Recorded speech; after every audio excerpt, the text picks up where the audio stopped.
Hey doll, as you can tell from the title of this episode and the thumbnail, I've got a bit of a different style episode for you today. The Hong Kong suitcase murders refers to a gruesome double murder that took place in Hong Kong in 1985. It remains one of the most infamous crimes in the history of the city, and the circumstances surrounding the case continue to fascinate people around the world. The victims in this case were two young women, both of whom were employed as flight attendants for Cathay Pacific Airways. On May 4th, 1985, their bodies were discovered in two separate suitcases that had been abandoned on the side of the road near the remote Long Valley in Hong Kong's New Territories. The suitcases had been left there for several days before they were discovered by a group of hikers. The police investigation into the murders quickly became one of the largest and most complex in the history of Hong Kong. The authorities initially struggled to identify the victims, but eventually determined that they were both flight attendants for Cathay Pacific Airways. One of the victims was identified as 27-year-old Nirmala Bonet, while the other remains unidentified to this day. The investigation soon led to the arrest of a man named Lam Kor Wan, who was a member of the Hong Kong-based organised crime syndicate the Triads. Lam had been involved in a romantic relationship with Bonet and was believed to have murdered both the women in a fit of jealousy. Lam was also suspected of stealing a large sum of money from Bonet, which may have been a motive for the crime. Despite the strong evidence against Lam, the trial was highly controversial, and many people in Hong Kong felt that he had been unfairly targeted because of his criminal connections. In the end, Lam was convicted of the murders and sentenced to death, but his sentence was later commuted to life in prison. The Hong Kong suitcase murders remains a haunting reminder of the potential for violence and brutality that exists in even the most seemingly safe and civilized societies. The case is also a testament to the persistence and dedication of law enforcement officials who worked tirelessly to bring the killer to justice. In conclusion, the Hong Kong suitcase murders is a tragic and shocking case that has left a lasting impact on the people of Hong Kong and the world at large. It serves as a reminder of the importance of justice and the need for the continued efforts to combat violence and crime in all its forms. Good, right? No? No, it's not very good, and it's not very well written either. This is clinging. Plus, it's not true. This double murder did not happen. Okay, so I was advised that I should start using AI to help scaffold my episodes and cut down on writing time, which by the way is not a chore for me. I enjoy the research. But so my last episode, the Hong Kong suitcase murders, living in Hong Kong, I know the story well. So I thought, well, maybe I'll try AI to write an intro for me, and maybe it could scour the internet for things I didn't know about the case. Maybe I'll find some hidden gems. And doll, was I spewed a load of garbage. Now, there is not a lot of murders in Hong Kong. It's one of the most safest cities in the world. But most of the Hong Kong murders are gruesome as hell and a very rememberable.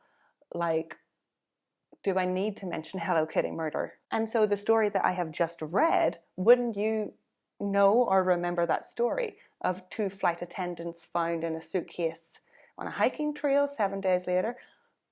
Pretty interesting story, right? Why have we never heard of it? Because it doesn't exist. So I was just like, like I never heard of this story.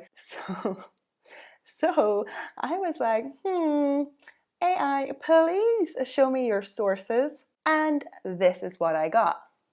Should I read it in a computer voice? If I can.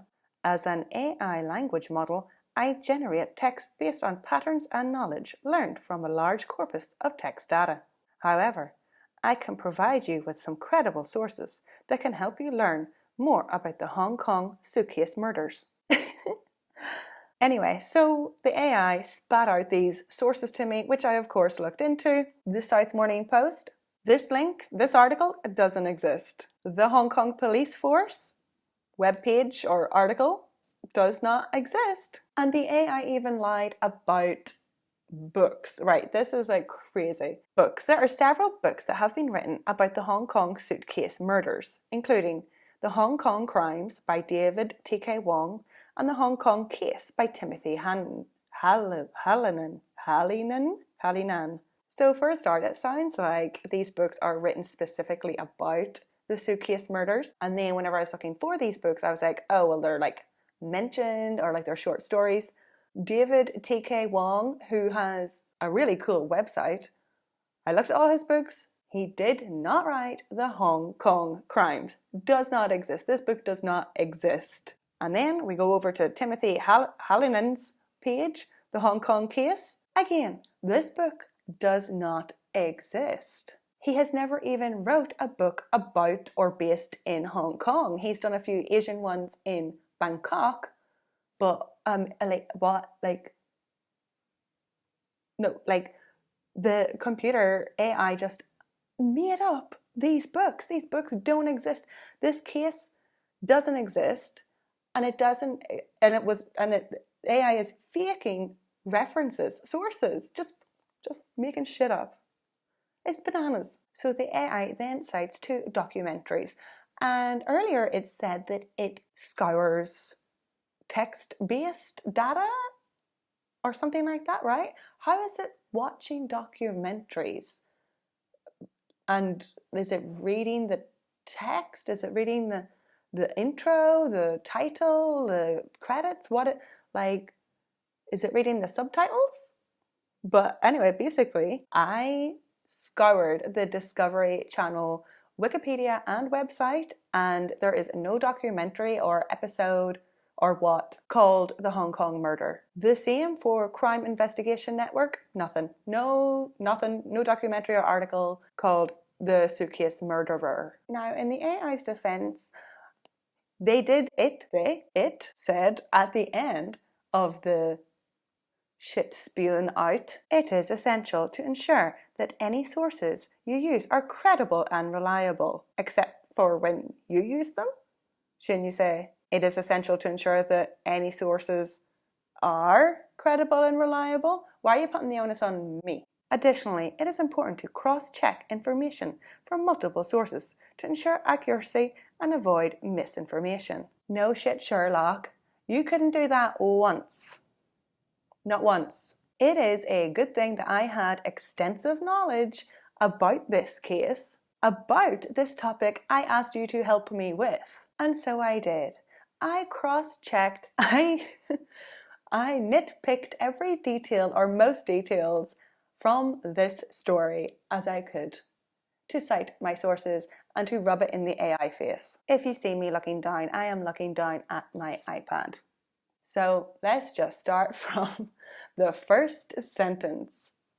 The most famous Hong Kong murder case in 1985 was actually the Bremer Hill murders, which I also covered as a Patreon episode. So I know this murder well. The Bremer Hill murders was a gruesome double murder, but there was no suitcases involved. But the Hong Kong suitcase murders was a double murder, but they were not flight attendants for Cathay Pacific Airways. Also, there was only one suitcase containing Sue Marty's body on a high-rise balcony, and not on the side of the road in Long Valley, which, by the way, is a tourist destination. So there's like no way 2 dead bodies in 2 suitcases would go unnoticed for several days. AI also said that the suitcases were spotted by hikers. This is not a hiking trail, it is like flat. Here, I think the AI is mixing up the suitcase murders with the Bremer Hill murders. It's the Bremer Hill murder victims, Kenneth and Nicola. Bremer Hill is a hiking trail, and they were actually found by a morning jogger. Also in the Bremer Hill murders and the suitcase murders, the victims and the suspects were found like quite quickly. In the suitcase murder, the next day. I don't know where the AI is getting a week from. So I searched and searched for Cathay Pacific female flight attendants going missing or being murdered. Nothing. Absolutely nothing. And the name used here, cited as the victim, Nirmala Bonet, is actually a victim from another case, completely unrelated. It's just so awful also how AI muddled up this crime into this nonsensical fictional murder. In 2004, 19-year-old Nirmala Bonet was an Indonesian maid who was brutally abused with a hot iron by her Malaysian lady employer. This lady employer at one time worked for Cathay Pacific. Like it's an awful case, and is the AI just connecting like Hong Kong suitcase, flight attendant, Cathay Pacific, flight attendant, victim? Like, is it just grabbing words? Like, it's so irresponsible, lazy. Why is everybody so excited for AI? This is shit nonsense. Also, more nonsense to come. What is the word? What's that word? Like, not hypocritical. When you say something and then you say something that confounds it, that goes against what you just said. The AI said that both the women in the suitcases were identified as Cathay Pacific flight attendants, but one of the bodies remains unidentified to this day. But how do you know they were both flight attendants then? Surely if the unidentified body is a flight attendant, you know who it is? Like, how do you not know who it... Oh yeah, because it's not real. It doesn't exist. This is a made-up story. Now, on to the killer, Lam Kor Wan. He is indeed a serial killer. However, he was apprehended in 1982. Years before these alleged murders took place in 1985. A little bit about Kor Wan. Kor Wan was not part of some Hong Kong crime syndicate with the triads. He was he was a crazy taxi driver, serial killer, and necrophile. Yeah, killing 4 women: Chan Fung Lan, Chan Wang Kit, Lung Su Wan, Lung Wai Sum. Killing all these women in 1982.